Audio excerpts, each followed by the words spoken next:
Fresh questions are being raised over whether Taiwan's military is truly ready for a potential war against China, after high-profile mishap exposed basic readiness issues at the very moment Taipei is trying to showcase strength. Caught on camera just before major live-fire drills, a massive crash involving military vehicles has overshadowed Taiwan's first-ever joint defense exercise. Critics say this episode underlines a deeper problem. Taiwan is still pouring money into heavy military vehicles that may be redundant in a new-age battlefield dominated by drones, precision missiles, and cyber attacks. Yet Taipei continues to order US-made Abrams tanks even as its air defense network struggles to keep pace with China's rapidly rising capabilities. Taiwan has launched its first-ever joint defense exercise, a complex rehearsal meant to pave the way for the larger Han Kuang 42 war games later this year, showcasing how its forces plan to integrate land, sea, and air units in a real conflict. But the opening day of this landmark drill was overshadowed by a road accident involving military vehicles, undercutting the intended message of professionalism and highlighting how even routine movements can go wrong under pressure. Two medium tactical wheeled vehicles from the 6th Army Corps 269th Brigade collided while moving in convoy, turning a standard deployment run into an incident that quickly drew public and media attention. The collision occurred on July 13 in Taoyuan, during the deployment of MA12 Abrams battle tanks, at the very moment the Army was trying to move heavy armor into position for the joint exercise. According to initial reports, the last vehicle in the convoy failed to maintain sufficient distance from the one ahead, and that lack of spacing led directly to the rear-end collision. The impact was severe enough that the front section of the trailing vehicle actually drove underneath the rear of the vehicle in front, wedging the two together and causing visible structural damage. Images from the scene showed the hood of the trailing vehicle pushed sharply upward, its bumper heavily distorted, and a mounted warning sign completely detached, illustrating how forceful the collision had been. A tow truck was eventually brought in to separate the two vehicles and clear the road. An official stressed that no personnel were injured, emphasizing that the damage was limited to equipment rather than lives. Taiwan recently ordered over 100 Abrams tanks from the United States, a purchase critics have described as dead weight, arguing that such heavy platforms may not fit the island's terrain or the realities of modern, high-tech warfare. Analysts increasingly say that the future belongs to smaller, lighter systems, like drones, loitering munitions and mobile missiles, that can be built quickly, upgraded easily, and dispersed across the battlefield to avoid being wiped out in one strike. Taiwan's mountainous, densely populated topography offers few opportunities for large-scale armored maneuver warfare, meaning heavy tanks and big convoys would likely be confined to limited corridors that are easy targets for Chinese fire. For that reason, many defense experts argue Taiwan needs more asymmetric capabilities, cheaper systems like drones, mobile coastal missiles and dispersed air defense units, rather than doubling down on heavyweight armor that may never get a chance to maneuver in a real war.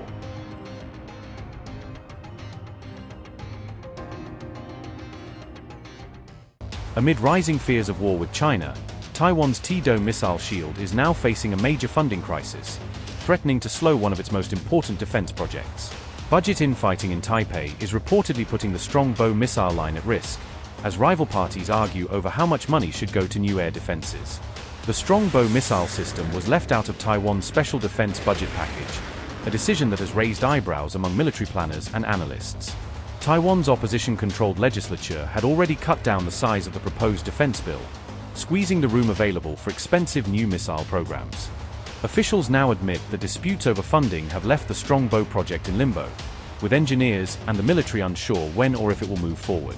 Reports suggest the program may now be delayed until around 2028, pushing back a system that was supposed to arrive much sooner to plug key gaps. Strongbow is a key pillar of President Lai's proposed T-Dome missile shield, designed to sit alongside other systems and catch incoming threats at higher altitudes. Analysts warn that long delays could open dangerous holes in Taiwan's layered air defense network, giving Chinese missiles and aircraft more ways to break through. Su Ziyun said, and I quote, "As long as this defensive network remains intact, Beijing would be unable to rapidly seize Taiwan. It would help preserve long-term peace and stability across the Taiwan Strait." Unquote.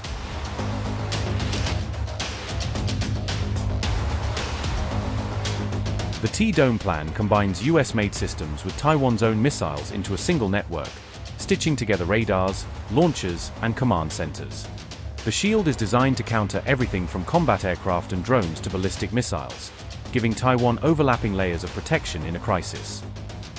At the top layer are Patriot PAC-3 MSE missiles, built to intercept high-flying ballistic threats heading for key cities and bases. NASAM's air defense systems cover medium altitudes, targeting cruise missiles and aircraft before they can close in on their objectives. The strongbow anti-ballistic missiles are meant to reinforce this shield, adding extra firepower against fast-moving rockets and missiles. The Sharp Kite 2 drone system provides eyes in the sky, scouting for incoming threats and feeding live data back to air defense units. Integrated sensors and AI-driven command software are planned to tie everything together, helping commanders decide what to shoot at and when. The goal is a layered low, medium and high-altitude defense, so that if one interceptor misses, another system still has a chance to take the target down.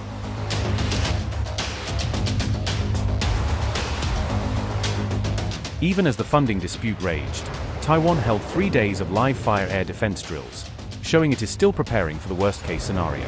The exercises featured Avenger systems, Stinger missiles, and live intercepts of target drones, simulating how units would react to real incoming threats. For the first time, the military tested large-scale nighttime air defense operations, practicing how to fight off missile and drone attacks in the dark.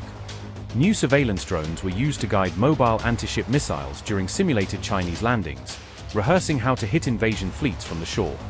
Altogether, the drills reflected Taiwan's growing focus on asymmetric warfare, trying to use missiles, drones and mobility to blunt China's much larger forces.